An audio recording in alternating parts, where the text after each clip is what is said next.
बिस्मिल्लाहिर्रहमानिर्रहीम। अस्सलाम वालेकुम। उम्मीद आप ठीक होंगे, खैरियत से होंगे। तैयब लोच आपकी खिदमत में फिर से हाजिर है जी।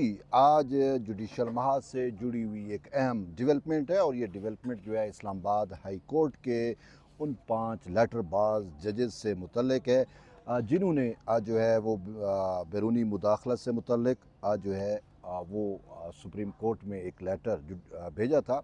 तो बहरहाल उन्होंने एक दरख्वास्त भी जो है वो सुप्रीम कोर्ट में दायर की और उनके देखा देखी फिर 7-6 और दरख्वास्तें आईं और जिसमें फिर बानी पीटीआई इमरान खान की भी दरख्वास्त है और वो दरख्वास्त जो है एक ही मुद्दे पे है कि जो इस्लामाबाद हाई कोर्ट में 3 जजेस ट्रांसफ़र होके आए हैं वो ट्रांसफ़र क्यों किया गया है, उनका ट्रांसफ़र नहीं होना चाहिए था और फिर उनके आने से जो इस्लामाबाद हाई कोर्ट में जजेस की सीनियरिटी तब्दील हुई है वो इनके बकौल इनका मौक़िफ़ ये है कि वो सीनियरिटी जो है वो तब्दील नहीं होनी चाहिए थी। सीनियरिटी जो नई लिस्ट जारी हुई है इस्लामाबाद हाई कोर्ट की वो सीनियरिटी जो है वो दुरुस्त नहीं है। यानी कि इनका मतलब ये है कि हम ही जो है वो इस्लामाबाद हाई कोर्ट पे हमारा ही कब्ज़ा रहे। जो 3 जजेस आए हैं उनको भी हम नहीं मानते, उनका जो तबादला सदर मुमलिकत ने किया और पूरा आइन और कानून का जो कमांड है उसको फुलफ़िल करते हुए पूरे तरीके के तहत ज़ाब्ते के तहत जो उनका तबादला किया गया वो भी गैर कानूनी है और ये मतलब बर्दाश्त नहीं हो रहे उनसे। जो कायम मकाम चीफ जस्टिस हैं जस्टिस डोगर, जस्टिस खादिम हुसैन सोमरू और जस्टिस मोहम्मद आसिफ, तो इन तीनों के ख़िलाफ़ जो है वो दरख्वास्त लेके सुप्रीम कोर्ट आए और फिर उनकी देखा देखी Islamabad high court bar, Lahore high court bar, यानी कि ये वो बार हैं जिन पे जो है वो तहरीक इंसाफ का ज़्यादा इन्फ्लुएंस रहा और ख़ासकर जो वकला रहनुमा हैं हामिद खान, उनकी जो प्रॉक्सी बार एसोसिएशन हैं उन्होंने यहाँ पे दरख्वास्तें दायर की और फिर कराची से भी जो है वो दरख्वास्त आई। तो बहरहाल आज उस अहम मामले की समाअत जो है वो हुई जस्टिस मोहम्मद अली मज़हर की सरबराही में। 5 रुकनी कॉन्स्टिट्यूशनल बेंच था और जस्टिस मोहम्मद अली मज़हर ने कहा भी सही कि इस मामले पर हमारे सामने 7 दरख्वास्तें हैं, तो क्यों ना हम पहली जो जजेस की दरख्वास्त है पहले हम उसको ही सुन लें। तो फिर यूँ मुनीर मलिक जो सीनियर वकील हैं उन्होंने जो है इस्लामाबाद हाई कोर्ट के इन 5 जजेस की जो है वो वकालत की और वकालत करते हुए उन्होंने जो है वो मुद्दा ये इख्तियार किया कि जो आइन का आर्टिकल 200 है उसके तहत जो है जो इख्तियार इस्तेमाल किया गया वो दुरुस्त इख्तियार नहीं है, यानी जजेस के तबादले का दुरुस्त इख्तियार नहीं है। और उनका मुद्दा ये था कि आर्टिकल 200 को आर्टिकल 175A के साथ जो है वो पढ़ा जाए। और फिर इस पर जस्टिस मोहम्मद अली मज़हर ने कहा भी सही कि आपका एतराज़ किस पे है, क्या जजेस के तबादले पे एतराज़ है या सीनियरिटी पे है? तो उन्होंने कहा मेरा तो दोनों पे एतराज़ है। और उन्होंने कहा कि जो जस्टिस मोहम्मद अली मज़हर ने कहा कि पहले आप ये देखें कि जो इख्तियार इस्तेमाल हुआ सदर मुमलिकत की जानिब से, क्या आप समझते हैं कि वो इख्तियार जो है वो ज़ाब्ते के तहत या आइन के मुताबिक नहीं है? फिर ख़ुद जस्टिस मोहम्मद अली मज़हर ने उसका जो है रेफरेंस देते हुए कहा कि पहले जिस जज का तबादला किया जाना होता है उसकी रजामंदी ली जाती है। उनमें क्या इस मामले में उनकी रजामंदी ली गई। फिर मुतलका यानी जिस हाई कोर्ट से वो तबादला किया जा रहे हैं उसके चीफ जस्टिस की जो है वो रजामंदी होती है।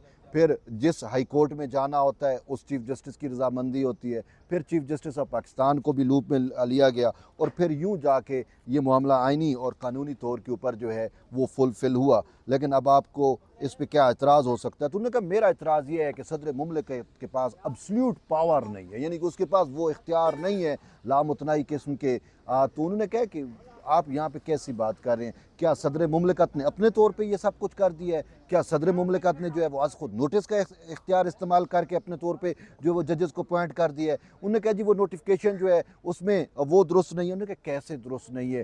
उन्होंने कहा कि क्या सदर ने जो है वो कोई तफरीक पैदा कर दी है? क्या ये जो जजेस तबादला किया गया है क्या इनके नोटिफिकेशन में कहीं पे ये लिखा हुआ है कि इन जजेस के जो को जो है ज़्यादा अलाउंसेस मिल रहे हैं और जिन जजेस की आप वकालत कर रहे हैं उनको वो अलाउंसेस नहीं मिल रहे? क्या ऐसा है? उन्होंने कहा ऐसा नहीं है। तो उन्होंने कहा फिर तो इसमें आपकी जो है वो दलाइल उस हवाले से बनते ही नहीं है जो आप इख्तियार कर रहे हैं। उन्होंने कहा हाँ, अगर नोटिफिकेशन में एक लाइन ये लिखी होती कि ये जो 3 मुअज़्ज़ज़ जज साहबान मुख्तलिफ हाई कोर्ट से तबादला होकर आए हैं, इनको जो है वो इजाफी मराद दी गई हैं या चीज़ दी जा रही हूँ, तो फिर हम आपकी बात जो है उसको कोई वज़न देते। फ़िलहाल जो आप कह रहे हैं, उन्होंने कहा नहीं जी, देखें बुनियादी इंसानी जो हकूक़ हैं उसके तहत सदर जो है वो ये इख्तियार इस्तेमाल नहीं कर सकते। तो बहरहाल ये उनके जो है वो दलाइल थे। फिर उन्हें आइन के आर्टिकल 175 को जो है वो दलील दी और फिर यहाँ तक कहा कि जो है जजेस जो है अगर तबादला ना होते तो उनका अगर नई तकर्री होती तो वो फिर उसकी गुंजाइश थी, वो फिर ठीक थी। और इसके साथ साथ जो है वो इन वकला की जानिब से जो है वो ये भी कहा गया कि जो सीनियरिटी है, उन्होंने कहा रिप्रेजेंटेशन, जो chief justice Islamabad high court उस वक्त के जस्टिस आमिर फ़ारूक ने रिप्रेजेंटेशन दी पर जो फ़ैसला दिया और इनका जो आर्ग्यूमेंट था इन 5 जजेस का, उसको उन्होंने मुस्तरद किया। तो उन्होंने कहा कि हमने उसको भी चैलेंज किया है। तो इस पर उन्होंने कहा ये तो जुडिशल मतलब जुडिशल आर्डर नहीं है, बल्कि ये तो इंतज़ामी आर्डर है। क्या इंतज़ामी आर्डर यहाँ पे चैलेंज हो सकता है? अटार्नी जनरल ने भी जो है वो इन दरख्वास्तों ये चूँकि दरख्वास्तें बुनियादी इंसानी हकूक़ के तहत आई हैं, 184(3) के तहत सुनी जा रही हैं, तो अटार्नी जनरल का भी इन दरख्वास्तों पर एतराज़ है। शायद वो एतराज़ यही है कि ये बुनियादी इंसानी हकूक़ में या मफ़ाद आमा में जो है वो नहीं आती। अब बात किसी हद तक जो है वो उसको देखें तो बात तो ठीक है कि क्या अगर मोहसिन अख्तर कियानी चीफ़ जस्टिस नहीं बने या कोई और जज चीफ़ जस्टिस नहीं बना, तो इसमें कौन से मफ़ाद आमा जो है वो कार फरमा है? मुझे तो कोई इसमें बुनियादी इंसानी हकूक़ का या मफ़ाद आमा का मामला भी नज़र नहीं आता। और फिर ये जज तो तनख्वाहदार होते हैं ना, स्टेट से तनख्वाह लेते हैं। ये तो इंतज़ामिया की मर्ज़ी है, ये चीज़ जो वो है कि क्या किसको किस तरीके से लेके आना है। तो बहरहाल इन जजेस की जानिब से कि जी हमारी सीनियरिटी भी मुतासर हुई। और फिर एक सवाल ये बड़ा अहम है जो बार बार गूंज रहा है कि क्या जज जो है वो दरख्वास्त गुजार हो सकते हैं? क्या जज जो है वो दरख्वास्त दायर कर सकते हैं? इस हवाले से जो है वो हमारे दोस्त क़य्यूम सिद्दीकी ने एक अभी पॉइंट आउट भी किया। वो ये था कि जो काज़ी फैज़ ईसा का रेफरेंस था, जिसमें साबिक़ चीफ जस्टिस काज़ी फैज़ ईसा के ख़िलाफ़ तहरीक इंसाफ ने एक रेफरेंस दायर किया था। तो उस रेफरेंस में काज़ी फैज़ ईसा ख़ुद दरख्वास्त गुजार बने थे और इवन के केस में भी उन्होंने अपने तौर पर आर्ग्यूमेंट्स भी किए थे। तो उसको अपने जो मौजूदा चीफ जस्टिस हैं याया अफरीदी ने, उन्होंने ये इख्तलाफ किया था और उनका ये मुद्दा था कि एक जज जो है वो अपने यानी कि वो उसके बुनियादी इंसानी हकूक़ नहीं होते और ना ही वो बुनियादी इंसानी हकूक़ के तहत कोई दरख्वास्त जो है वो दायर कर सकता है। तो ये अब चीज़ें हैं। अब ये जो दरख्वास्त आई है ये भी बुनियादी इंसानी हकूक़ के तहत है। फिर इसके साथ साथ आज की प्रोसीडिंग में एक और अहम मामला ये हुआ कि हामिद ख़ान जो तहरीक इंसाफ के रहनुमा हैं और PTI के सीनेटर भी हैं सेनेट में और वकला रहनुमा भी हैं, ये जो प्रॉक्सी पिटिशनें आई हैं इनमें उनका बड़ा कलीदी किरदार है, जिसमें इस्लामाबाद हाई कोर्ट बार हो गई, लाहौर हाई कोर्ट बार हो गई या कराची बार हो गई, इनकी जानिब से जो दरख्वास्तें दायर की गई हैं वो भी आज रोस्टरम पे आ गए। और उन्होंने कहा कि देखिए जी इस केस को पहले आप पस मंज़र समझे। तो जज मोहम्मद अली मज़हर ने कहा कि ठीक है, आप बताएं क्या पस मंज़र है। तो उन्होंने कहा जी पस मंज़र ये है कि इन जजेस को जो है वो सज़ा दी जा रही है। अच्छा जी, क्या सज़ा दी जा रही है, किस चीज़ की सज़ा दी जा रही है? कि जी इन्होंने इनमें जो वही जज हैं जिन्होंने यहाँ पे सुप्रीम कोर्ट से आइनी दरख्वास्त के ज़रिए रजू किया, ये वही जज हैं जो इससे पहले लेटर लिख चुके हैं।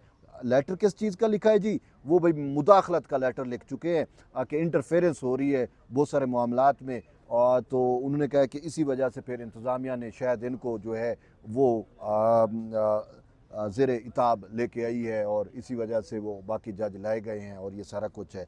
तो इस पे उन्होंने कहा कि आप क्या चाहते हैं कि वो जो आप लेटर वाले मामले की कर रहे हैं उसका क्या है? तो उन्होंने कहा जी वो आज को नोटिस लिया गया था। तो उन्होंने कहा आज को नोटिस अब ज़ेर इल्तवा है, तो अब आप क्या चाहते हैं कि वो आज को नोटिस हम लगा दें? नहीं, मैं ये नहीं कह रहा। तो उन्होंने क्या आप चाहते हैं कि हम वो साथ को नोटिस को इसके साथ मुंसलिक कर दें? मैं ये भी नहीं चाहता। तो उन्होंने कहा फिर आप चाहते क्या है? आप क्यों वो मामला हमारे सामने लेके आना चाह रहे हैं? अगर वो मामला हम देखेंगे तो फिर ये वाला जो मैटर है ये फिर पीछे चला जाएगा। तो पहले ये है कि उसकी रेलिवेंसी नहीं बनती, तो इस वजह से जो मामला चल रहा है उसको जो है वो चलने दिया जाए। तो यूँ जो है वो फिर सबसे अहम मामला ये हुआ, सबसे अहम चीज़ ये है कि इन दरख्वास्त गुजारों की जानिब से ना एक इस्तदा की गई और ख़ासकर मुनीर मलिक ने जो है ये इस्तदा की कि चूँकि ये मामला अब समाअत के लिए लग चुका है, तो इसी से जुड़ा हुआ एक मामला और भी है, और वो ये है कि 18 अप्रैल को जुडिशल कमीशन का इजलास होने जा रहा है। अदालत जो है वो इस पर स्टे जारी कर दे, ताकि जब तक इसका हतमी फैसला नहीं होता उस वक्त तक जुडिशल कमीशन का इजलास ना हो। अब वजह क्या थी इनकी? वजह ये है कि ये नहीं चाहते कि चीफ जस्टिस डोगर जो है वो मुस्तकिल चीफ जस्टिस बन सके, क्योंकि 18 अप्रैल को जो जुडिशल कमीशन का इजलास होना है उसमें जो है वो चारों जो हाई कोर्ट्स हैं, यानी कि खैबर पख्तूनख्वा हो गई, सिंध हो गई और बलूचिस्तान और फिर इस्लामाबाद हाई कोर्ट, इनमें इस वक्त कायम मकाम चीफ जस्टिस साहबान काम कर रहे हैं और फिर 18 को मुस्तकिल उनको किया जाना है। तो ये इनकी जो मंतक थी, वजह थी, वो ये थी कि जस्टिस सरफराज डोगर मुस्तकिल चीफ जस्टिस ना बन जाएं, पहले ये फ़ैसला हो लेने दें। तो इस पर उनकी इस्तदाएँ मुस्तरद कर दी गई, लेकिन अदालत ने जो है वो केस की समाअत फिर मुनीर मलिक के कहने के ऊपर 17 अप्रैल तक के लिए मुलतवी कर दी। अब 18 को जो है जुडिशल कमीशन का इजलास है, 17 को इस मामले पर मज़ीद समाअत होगी। अब देखते हैं मज़ीद समाअत में क्या होगा। बहरहाल अदालत ने जो है इसमें बनाए गए तमाम जो फ्रीकैन थे उन सब को नोटिस जारी कर दिए हैं, बाशमूल chief justice Sarfaraz Dogar, justice Khadim Hussain Soomro और जस्टिस मोहम्मद आसिफ को, कि वो भी अपना इसमें मौक़िफ़ पेश करें। अब देखते हैं उनका क्या मौक़िफ़ आता है और फिर 17 को ये मामला किस सीमत जाता है। तो बहरहाल अब तक के लिए ये एक अहम डेवलपमेंट थी। एट द एंड यही है कि जुड़े रहिए तैयब बलोच। मिलते हैं एक नई वीडियो में, तब तक ले इजाज़त, अल्लाह हाफ़िज़।